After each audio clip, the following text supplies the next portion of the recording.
Welcome to Tony at 12. I'm Tony LeBlanc, and today I'm in conversation with Robert McDowall.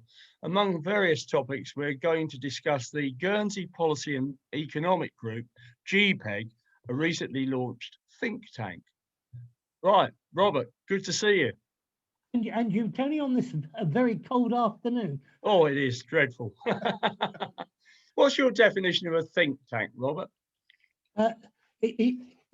It's a group of people with individual or collective experiences in certain areas, put forward thoughts and ideas for development, whether that be in academia or in or in the public sector, or sometimes for particular industries. Okay, so in terms of the Guernsey one, whose idea was it? This came out of some discussions, I think, headed by Peter Harwood, who used to be a former chief minister.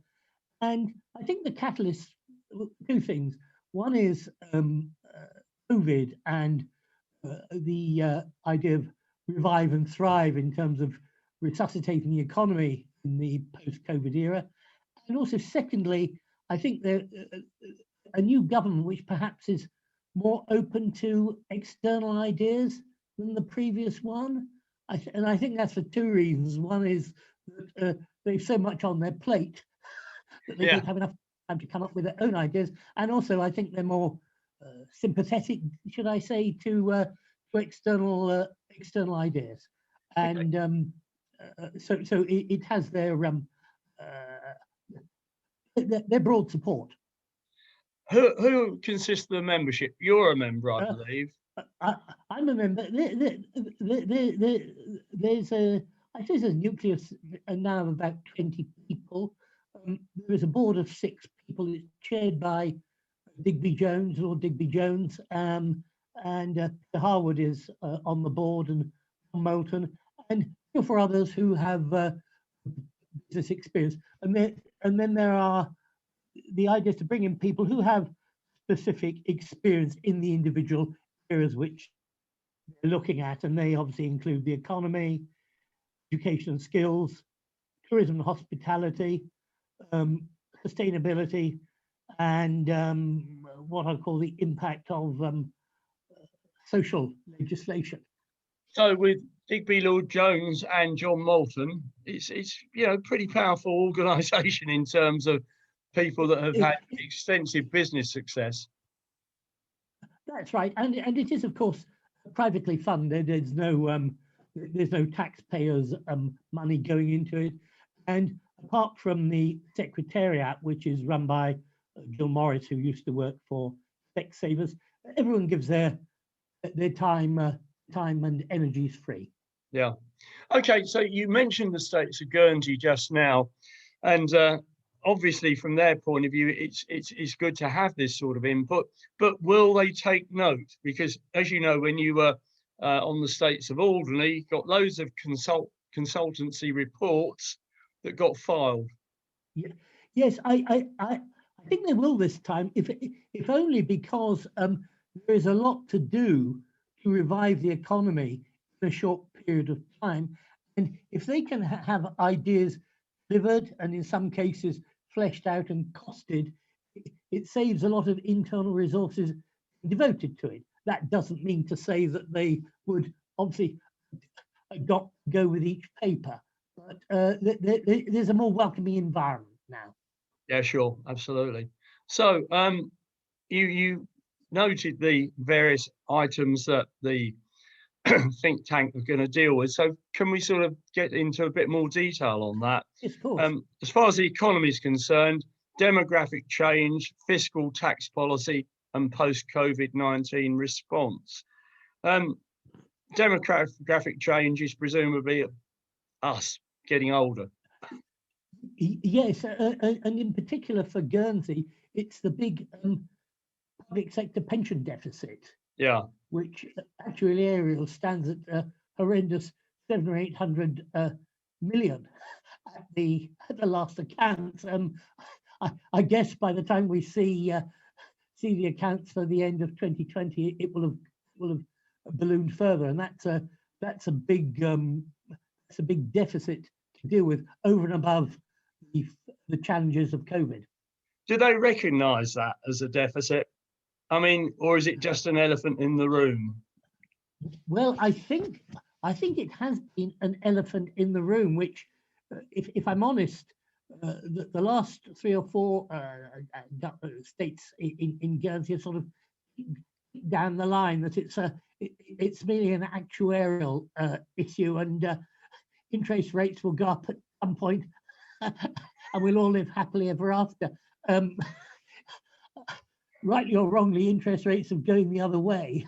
Yeah, absolutely. And low interest rates are with us for a long time. People are living longer, and so on and so forth. So it is becoming an actual issue rather than a sort of actuaries pacing. But presumably, if it got to the point where the pension fund was virtually bust, they'd just do it pay as you go, and we, the taxpayers, would pick up the bill. I think that's it, and my own personal view is that will come at some point. It's best that it's not done suddenly, and that it's managed to that situation. Yeah. And I think those are some of the sort of issues that will be fleshed out over the next year or two. How much do you think they're in deficit at the moment as a result of COVID? Somewhere between 70 and 100 million. That will of course increase. As you know, they've already got a 150 million revolving credit facility, and they've lined up contingently another 250 based on the fact that for full recovery it may require that much, but they're between 70 and 100 million into it so far, and unfortunately we're not through it yet. Have they actually tapped into that bond that they did a few years ago? Well, this is the other curious thing. These monies, there's about 100 or so million still unused. Now, I suspect there's going to be some movement from that over the next year, because that money is sitting idle. They're paying out, what is it, 3.75%, something like that, coupon, and it's probably not earning that much at the moment. So I think they're going to have to bring that into the equation over the next year or so as part of investment in Revive and Thrive. But the thing is, Robert, in the current financial context, that's expensive money, isn't it? That's very expensive money, and that bond, which was taken out in, was it 2013, 2014, yeah, 14, something like that, and it's 8 years in. It's I think it's a 30-year bond from recollection. Yes, it's expensive money, and it shows as a negative investment annually. How it shows up in the accounts, I've never found out. But well, we all know that they have their own ways on that, don't they? Well, that's the other thing. I mean, it's this is an interesting product of some comments that I made to a particular paper.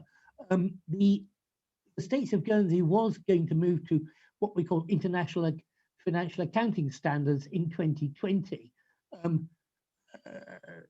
I think it's a big task. Moulton thinks it's much simpler than I do, but that's an internal debate. But so they've kicked that into 2021, but they are going to have to move to international accounting standards. I think both for to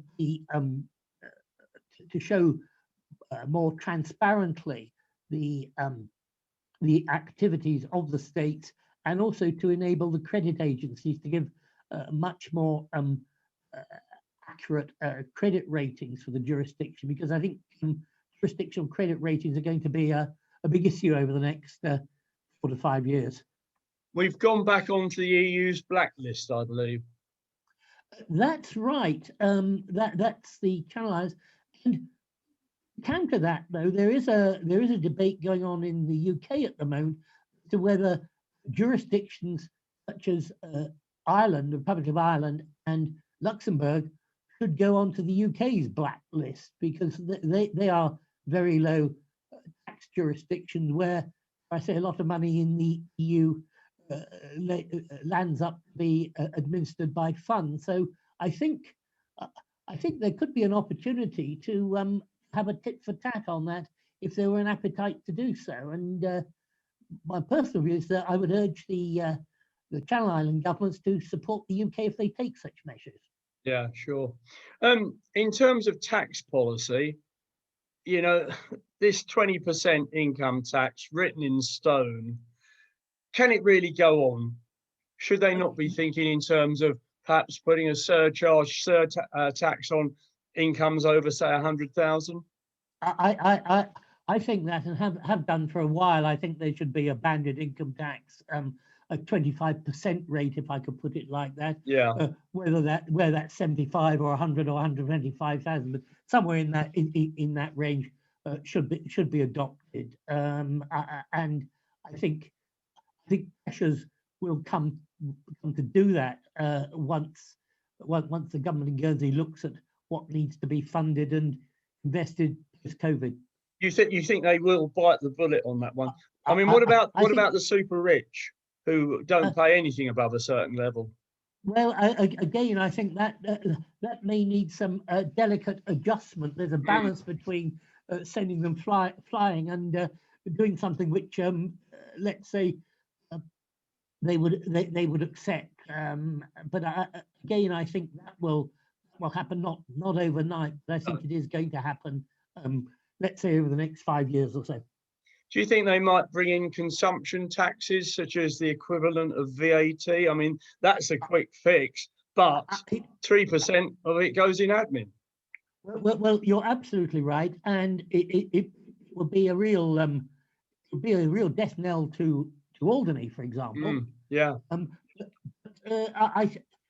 if they were contemplating doing that, which I don't think they are, one would have to wait to see what the UK does on consumption taxes, because one doesn't want to put on taxes and the UK adds them on and they're aggregated up. So if it were to happen, I would urge that it's we wait to see what the UK does on consumption taxes in the post-Brexit era. Yeah, because I mean, whilst it's a quick fix, it would really hurt people on low incomes, wouldn't it? It would hurt people on low incomes. There's a lot of administration, a lot of what I call sole traders, small proprietors, and so on, who can be overwhelmed with the administration. In fact, yeah, some who are lifestyle business may say, "Well, I'm not going to be able to do this any longer." Mm-hmm. Now, obviously, as far as the fiscal side is concerned, we have to look at Europe, the EU, and this question of an equivalence arrangement. And I noted today, Robert, that Amsterdam did more business than London recently. That's correct. To some extent, that's accounted for with the there's a product called carbon futures, which is very popular, euro-denominated futures contract, and all the trading of that has moved to Amsterdam, and it's volume. So that has helped help Amsterdam surpass UK's trading volumes. Amsterdam has historically had quite a good reputation in futures and options trading from way back in late 70s. So it's a natural destination. But I think the point is, even as certain markets move to Amsterdam or Paris or Frankfurt, it splits the liquidity, and that isn't going to actually help the EU build its certainly stock trading capabilities. I mean, we've got to accept the fact that London and Guernsey are linked, aren't they? So what happens in London ultimately affects Guernsey. Absolutely, and I've put forward a proposal, and it might be a little sensitive because some people get concerned about Guernsey's constitutional fiscal and tax issues. I think on the basis that the UK isn't going to get an equivalence deal in financial services with the EU, and that looks increasingly the case, then I think Guernsey should look to see where it can collaborate with the UK in financial services. And we're in a currency union with the UK, and people tend to forget that. Yeah, sure. But secondly, there are some particular I think capabilities in Guernsey, and I'll cite one or two. One is the captive insurance market. Yeah, second only to Bermuda, isn't it? Absolutely. Yeah. And that is an area where Guernsey has some excellent reputation and specialization. And again, some collaboration with the UK on that, I think, would be good. Equally, we have what's called the International Stock Exchange, usually called the Channel Islands Stock Exchange, which is one area where Guernsey, as in the Isle of Man, do collaborate very well. It's a listings exchange for things like unit trusts and small companies and certain bond issues at the moment. And I think that could be developed into a trading exchange. The London Stock Exchange, I happen to know through conversations I've had when I was a director of a main listed companies, the London Stock Exchange is unhappy with AIM. It provides 8% of the volume and 80% of the problems. I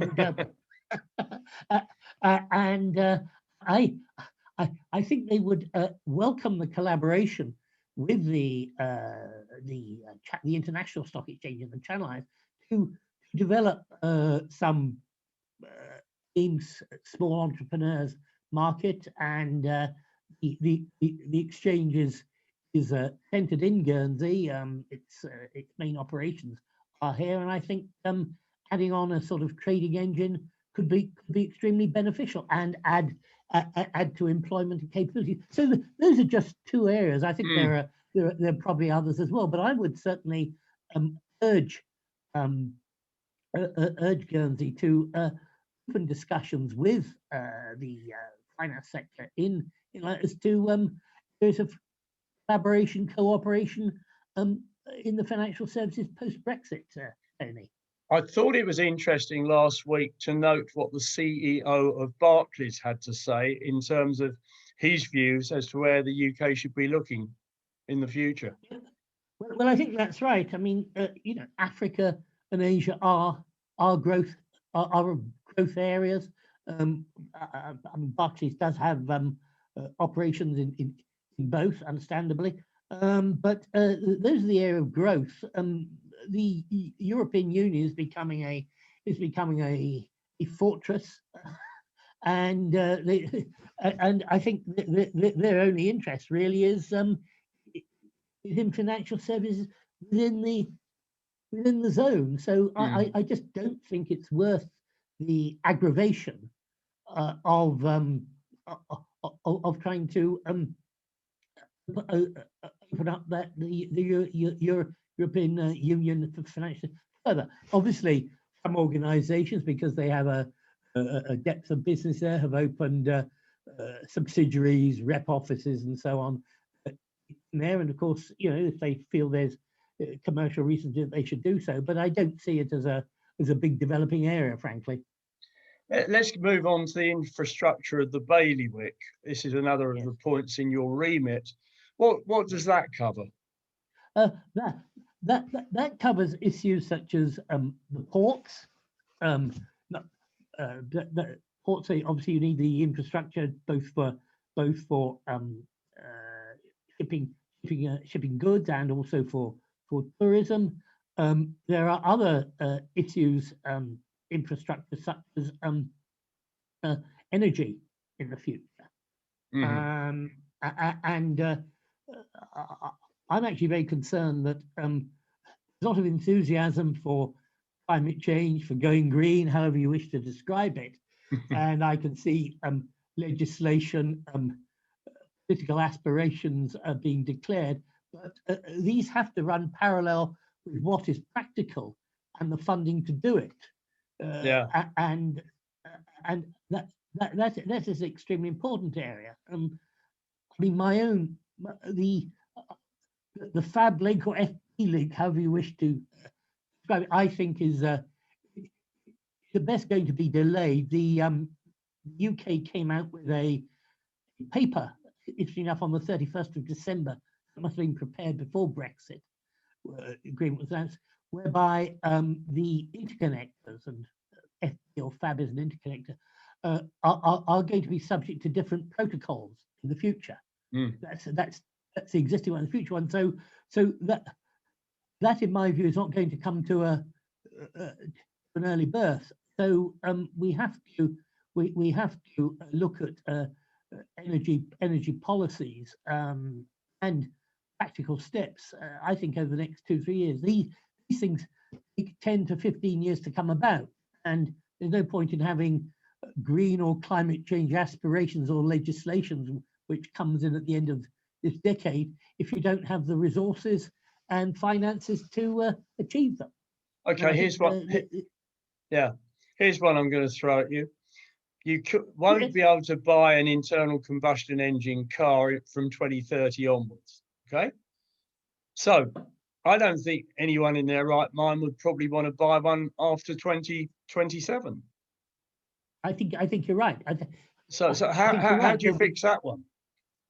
Well, exactly, and that means things such as numerous charging points. Yeah. It requires you to start to bring on alternative energies, whether that's wind or solar power. I don't know, but there have to be some really practical steps on that, and it may not go down well with some listeners, but I think Guernsey and Orkney need a combined energy policy. I don't think Alderney has the capabilities or resources to develop its own independent energy policy. I think there has to be some collaboration on that. Yeah, I mean, you could only do that, Robert, if you've got a cable coming from somewhere. Well, precisely. Yeah. Precise. Meantime, we're stuck with expensive electricity because of the fact that we're reliant on diesel and also, of course, kerosene for the heating. Yeah. Well, the backstop, and it won't please nature lovers, is wind power. Yeah.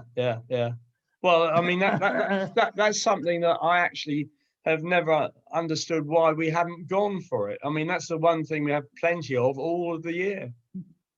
Well, quite. And I'm not saying, but you can position these things sort of horizontally rather than vertically, so that they don't become an eyesore. But I do think the islands have to look at a wind power, much as it may upset bird and nature lovers. Yeah, sure. But in terms of the aesthetics of it, you get used to it pretty quickly. Well, you do. I remember when these wind stations went up in the North Sea off Norfolk, and they were, it spoils the view. There is no view. There is no view. There is no view. It's just a grey North Sea, frankly. Absolutely. Let's crack on. Education and skills. We're pretty good on that, I think, in terms of the fact that my interpretation is that youngsters don't have to pay the massive amounts for in terms of their education at university as they do on the mainland. No, that's right. And indeed, from next September, none of the UK universities will be charging students from the Crown dependencies international fees. Sure. Will be which I think is and I actually think that it obviously depends on, but if I were, I think students from the Crown dependencies will be able to apply for student loans in the future. I don't think we're quite there yet, but I think that will happen. So there'll be a there'll be a more kind of comprehensive higher education. But I think the important thing is that obviously education is difficult at the moment, and it's much more helping people develop their aptitudes. Going to university shouldn't be a be all and end all. I think there's a lot of third-rate universities in the UK which, in my view, will go bust over the next 5 to 10 years. And it'd be much better if people have aptitude for certain things that they go straight into that from school. And in many ways, they probably should have kept the polytechnics. Absolutely, there's much. I think young people feel much more secure if they had a job while they were doing day release or sandwich courses or whatever, whatever's needed to supplement their practical training. Tourism and hospitality. Well, I suppose, you know, that's just hope. That's living in hope, is it? Well, it is, because I mean, again, in the short term, I think the islands will have a good summer, provided we're out of lockdown, and particularly on the basis that people from the UK can travel here. And I think for a few years after that, there may be an inclination to stay nearer home than going for more exotic holidays. But I don't think that's long term. But let's see what can be developed as a result of more demand for local holidays or staycations, or however you like to put it, over the next 2 or 3 years. That may help develop and refine a business which has been very badly hit over the last 2 years. So GPEG really looks at tourism and hospitality as being a useful contributor to the economy, yes? Absolutely. I mean, obviously it occupies properties, which is important. It provides there's a demand for goods and services, and of course it's an employer, and it's been a very good employer for bringing in people from elsewhere in Europe, and that can obviously continue. That's good. Now, the next heading is impact of discrimination legislation on business. Explain, please. Yes, I will. The last states of Guernsey put a lot of effort, and I'm being polite, into social welfare and discrimination legislation. I think without much sensitivity to its impact on businesses and running businesses. I'm obviously not against those particular issues, but they have to be much more in line with cooperation, collaboration with businesses, rather than just thrusting the legislation in front of them. And I think this issue is one where one would look to balance not the aspirations of discrimination or social legislation, but making sure it can come in practically with the full support of local business, and that's going to be particularly tough over the next 2 or 3 years as business re-emerge from the impact of COVID. Yeah, you almost want a moratorium on it, don't you? Well, I personally think you do. Some will disagree, but I don't think it can be driven by hammering in the nails of legislation. And the rest of the think tank are on board on that one, are they? This is one that actually hasn't been started yet. It's but it's on the agenda, and I think I think this will be discussed much more in the context of revival of the economy. Yeah, sure. Yeah. And finally, Robert, sustainability.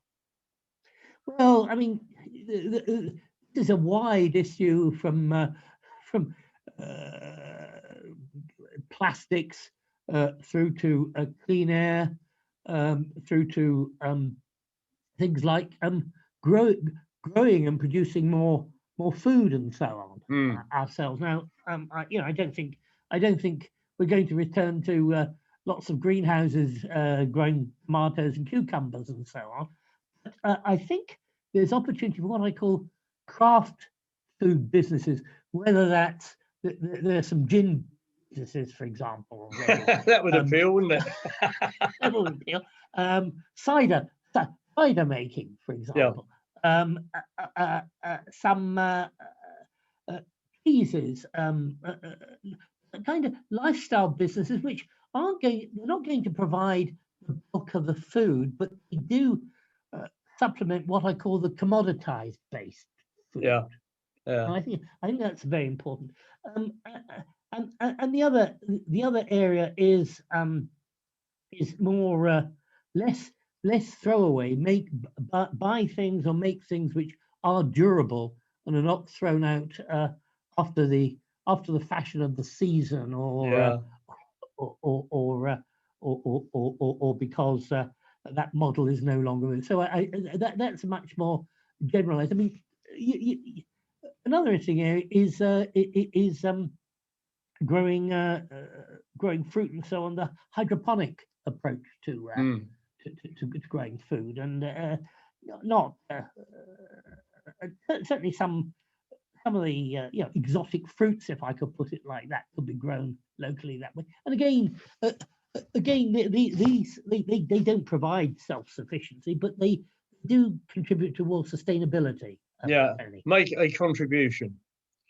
Right. And of course, if you take exotic fruit, a lot of a big carbon footprint in terms of hauling it from Africa or South America in an aircraft.